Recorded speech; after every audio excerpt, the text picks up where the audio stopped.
Hello, so this is another video uh, for momentum questions, and I will be doing two questions for you.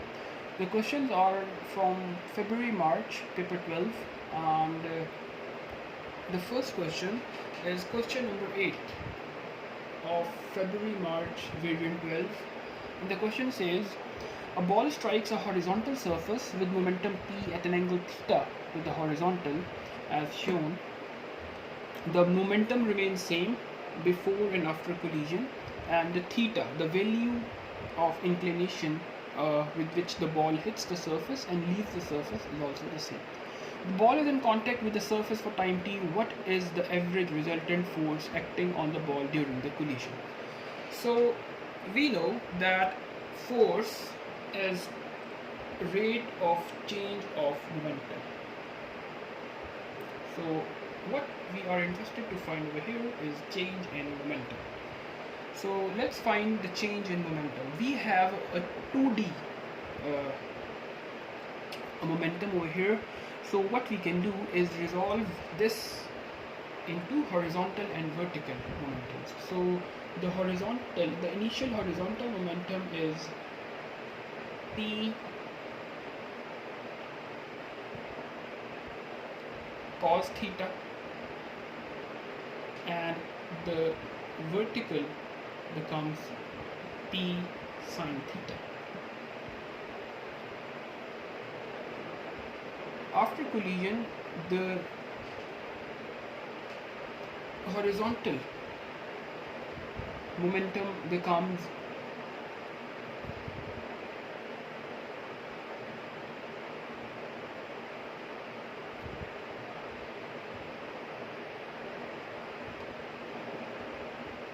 P cos theta, and the vertical momentum becomes P sin theta. So we need to treat the horizontal component and the vertical component separately. So first let's treat the horizontal component.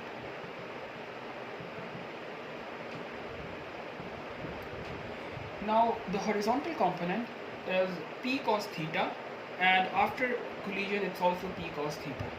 So what we can say is that the change in momentum horizontally is change in momentum P2 minus P1, or P final, we can write it as P final minus P initial. That's for the horizontal component. The final is P cos theta, and the initial is also P cos theta. So this is 0. So we have our horizontal component as 0. So now let's see the vertical component. The vertical component. Over here we are taking upward as positive and downward as negative.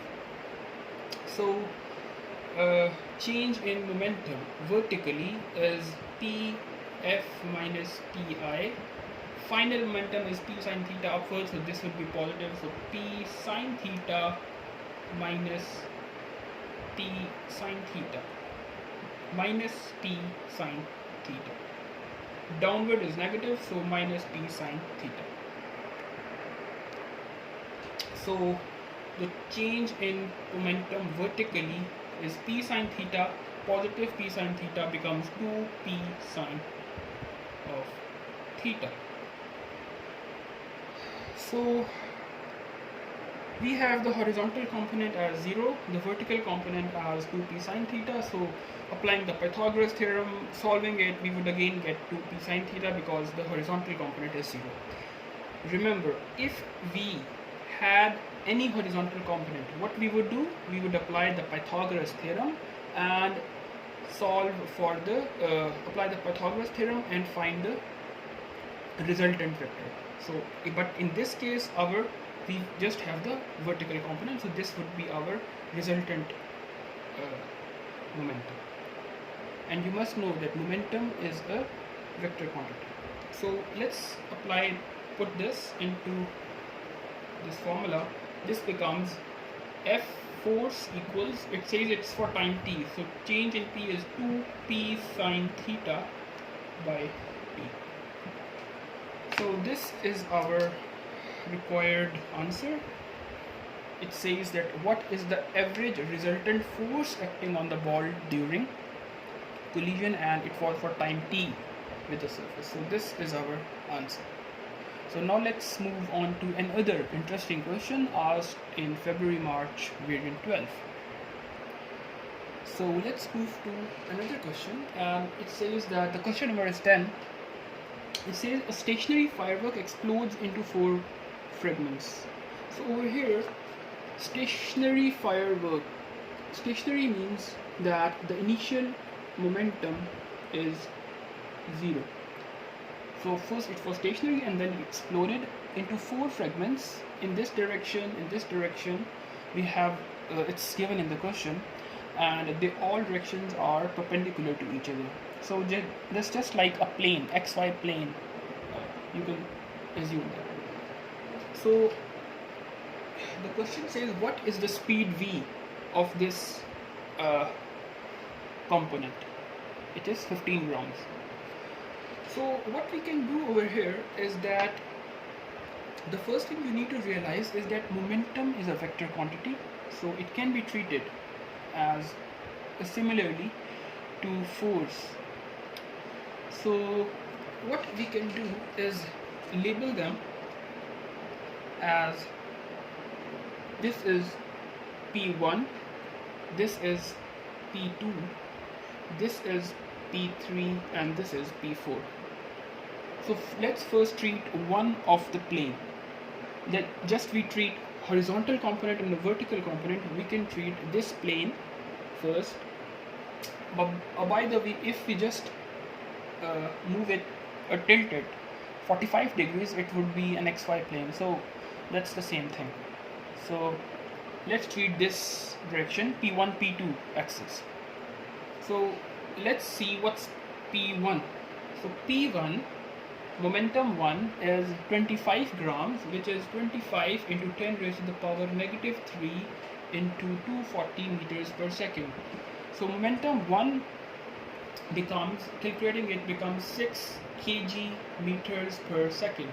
So let's see what's momentum 2. So momentum 2 is 320 into 10 raised to the power negative 3 into 300. So this becomes also 6 kg meters per second. So from here up till now, what we can see is that P1 is equals to P2. So that's similar to Newton's third law of motion, that forces along a plane are equal but opposite. See, they are opposite, completely opposite, but they are equal. They are equal but they are opposite. So what we can do is, these two are same, so these two can be nullified from the equation, and what we can consider is this P3 and P4 plane axis, and find from here the velocity. Let's see what's P3. The momentum of P3 would also be equal to the momentum of P4. So P3 is 300 into 10 raised to the power negative 3. So this becomes 3 kg meters per second. So P4 would also be the same as 3, as we know that Newton's third law is being applied over here. So P4 would also be 3, and we can write it further. The momentum is mass into velocity. So mass is 15 grams and velocity is what we need to find. 15 into 10 raised to the power negative 3, and velocity is v. So solving this, v becomes 15 into 10 raised to the power negative 3 divided by 3. So this becomes 200 meters per second. So that is our final answer for this question. So hopefully you have enjoyed my video. and understood both of the questions. If you have any queries, you can ask me in the question box, and do like and subscribe my channel for more videos. Thank you very much.